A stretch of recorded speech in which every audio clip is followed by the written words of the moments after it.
कलकत्ता में रहते थे, लाला जी करके उनको सब लोग बोलते थे। बहुत सुंदर उनकी कोठी थी।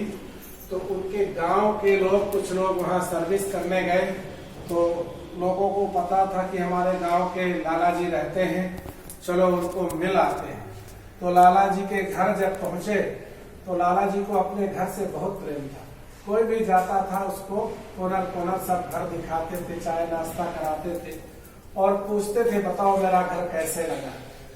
तो गांव के लोग ठहरे, वो तो बोले हमें नहीं अच्छा लगा आपका, भले आपके पास इतनी बड़ी कोठी है लेकिन कोई काम की नहीं। बोले क्यों? लाला जी सोचे बताओ मैं इतने प्रेम से अपना घर बनाया, कोठी बनवाया और ये गांव के लोग बोलते हमें अच्छा नहीं लगा। बोले क्यों, आखिर क्या कारण? बोले आप इतने बड़े यहाँ महल में रहते हैं और आपके गांव में जो आपका घर है वो गिरा हुआ पड़ा है। वहाँ जो है कुत्ते बिल्ली पशु पक्षी मल मूत्र त्याग करते हैं। आपके पितृ लोग भूत प्रेत बन गए हैं, रोने की आवाजें आती है। अब जो है लाला जी को ये बात मन में लग गई कि गांव वाले तो सही बोलते हैं। इसलिए क्या बोलते हैं, जननी जन्म भूमिश्च स्वर्गादपि गरीयसे, यानी हम जिस जननी यानी जिस जगह से हम आए हैं, जिस भूमि से हमारा उत्थान हुआ है, उस भूमि को कभी नहीं भूलना चाहिए। पहले उस भूमि का उत्थान करना चाहिए। भले 2 कमरे का घर हो वहां, लेकिन घर होना चाहिए। अब लाला जी के मन में ये बात बैठ गई कि है तो गांव के ग्वाले गंवार लोग हैं, लेकिन बात तो ये सत्य कह रहे हैं। और अगले बार वो गए और अपने गांव में घर बनवाए। घर बनाने के बाद में देखिए पंडित जी की आवश्यकता पड़ती है, तो बोले इस नगर में जो मेरे गांव में जो सबसे अच्छे पंडित जी हो उनको बुलवा लाइए। तो लोगों ने बुला के लाए, पंडित जी आए, पंडित जी को जो है चाय नाश्ता कराए और वही प्रक्रिया अपना लिए। शहर वाले कोनर कोनर घर दिखाए। बोले पंडित जी आपको घर कैसे लगा? बोले लाला जी मुझे आपका घर अच्छा नहीं लगा। बोले क्यों? बोले घर तो जगह तो बहुत बड़ी है, लेकिन जो खिड़की लगाए हो बहुत छोटी छोटी खिड़की है। उस जमाने में छोटी खिड़कियां रखते थे, अब तो बड़ी बड़ी रखते थे। तो लाला जी तगड़े तंदुरुस्त थे। बोले कदाचित आप शांत होंगे तो आपके बच्चे लोग आपको निकालेंगे कैसे, आप इतने तगड़े तंदुरुस्त हैं। खिड़की भी छोटी सी, दरवाजा भी खिड़की से।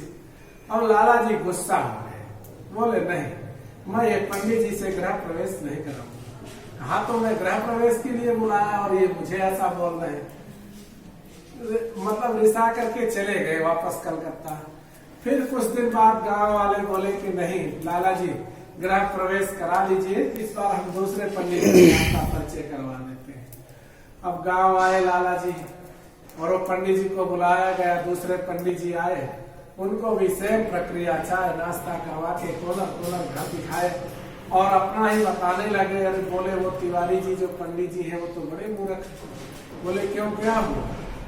अरे बोले मैंने उनको घर दिखाया, सब कोनर कोनर पूजा के लिए बातचीत किया, पूछा कि मेरा घर कैसे लगा।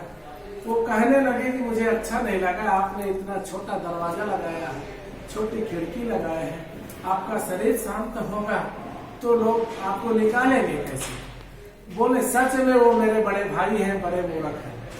बोले आपको निकालने की कहाँ जरूरत है, आपके लड़के कोई इंजीनियर है, कोई डॉक्टर है, अच्छे पढ़े लिख करके हैं। बोले काट काट के एक एक पीस निकाल लेंगे, आपको टेंशन करने की क्या जरूरत है। हाथ जोड़ दिए। बोले ये पंडित जी तो उनसे भी ज्यादा खतरनाक है, मुझे गृह प्रवेश नहीं कराना है। गुस्सा होकर के फिर कलकत्ता चले गए। कुछ दिनों बाद गांव वाले गए, बोले लाला जी इस बार आप गृह प्रवेश करा लीजिए। वहाँ और भी अजीबो गरीबो आवाज ये आती है, आपके भूत पितर जो है भूत प्रेत बन गए हैं। तो फिर बात लग गई। बोले इस बार कोई अच्छा ब्राह्मण मुझे दिलाना। गांव वाले बोले कि हाँ इस बार बढ़िया ब्राह्मण आपको परिचय करवा देंगे, आप करवा लीजिए पूजा। वापस आए और जो है पंडित जी आए, उनको नमन किए, वापस चाय नाश्ता कराए, बेटे घर कोनर कोनर दिखाए। बोले इससे पहले मैंने 2 ब्राह्मणों को बुलाया था, वो सच में दोनों ब्राह्मण बहुत बड़े मूर्ख हैं, लाला जी कह रहे हैं। तो पंडित जी बोले कि क्यों, क्या हुआ लाला जी? बोले पहले वाले आए थे और बोले आप इतने तगड़े तंदुरुस्त हैं, वो इस चिंता में गृह प्रवेश नहीं कराए कि आपका शरीर शांत होगा तो आपको लोग निकालेंगे। दूसरे वाले आए, वो बोले निकालने की क्या जरूरत है, आपके लड़के पढ़े लिखे, कोई डॉक्टर है, कोई इंजीनियर है, काट काट के एक एक पीस निकाल लेंगे, आपको चिंता करने की क्या जरूरत है। तो तीसरे वाले कह रहे हैं सच में वो दोनों मेरे बड़े भाई बहुत बड़े मूर्ख हैं। बोले ना तो लाला जी आपको इस घर से निकालने की जरूरत है, ना इस घर से ना तो आपके शरीर को काटने की जरूरत है। बोले इतना बड़ा बंगला है, आलीशान जगह है, कहीं भी किसी कॉर्नर में फूंक देंगे। बोले टेंशन लेने की क्या जरूरत है, इतनी बड़ी जगह में कहीं भी आपका संस्कार कर दिया जाएगा। तो बोले सच में ये ब्राह्मण तो मुझे विदा करने में ही लगे हैं। बोले मैं इनसे गृह प्रवेश नहीं कराऊंगा। गुस्सा हो गए गांव वाले, दूसरे पंडित जी को बुला के लाए। बोले इस बार आप चाय नाश्ता पहले मत कराइए, आप घर मत दिखाइए, पंडित जी को पहले पूजा पाठ करा लीजिए, होम इत्यादि करा लीजिए, उसके बाद ब्राह्मण भोजन होता। आप पहले खिला पिला दोगे तो ब्राह्मण फिर और क्या सोचेगा। तो पहले पूजा पाठ यज्ञ इत्यादि दान पुण्य करना चाहिए। देखिए सत्य है और सत्य का अंत होता है, इसीलिए 5 तत्वों के द्वारा ये हमें मानव शरीर मिला है और उन्हीं देवताओं के पास हम और आप सब कर्म करते हुए चले जाते हैं।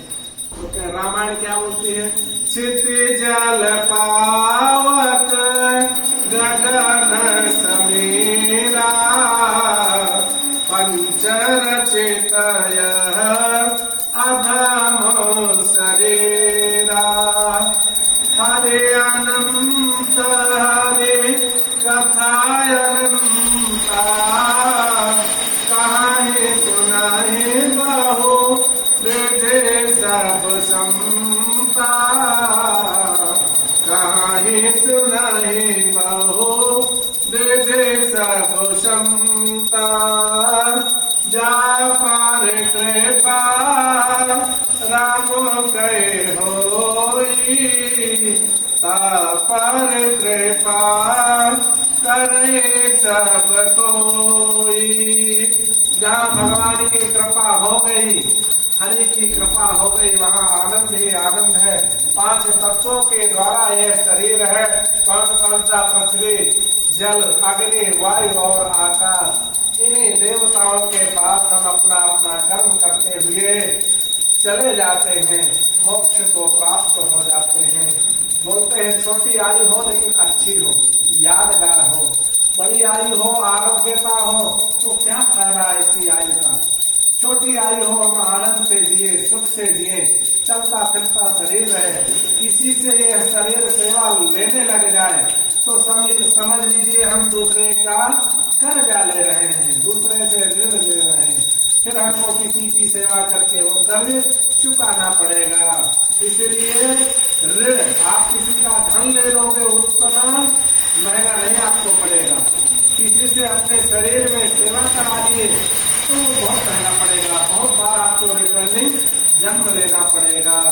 कर्मण्येवाधिकारस्ते मा फलेषु कदाचन। हमको अपने कर्म तो करने ही पड़ेंगे, कर्म करके ही हम भोजन कर सकते हैं। बुजुर्गों का दिया हुआ, पितरों का दिया हुआ हम कितना भी खा सकते हैं, ये तो उनका आशीर्वाद है, जो मिल गया शिरोधार्य करना चाहिए। बोलिए गुरु नारायण भगवान की जय, पितृ नारायण भगवान की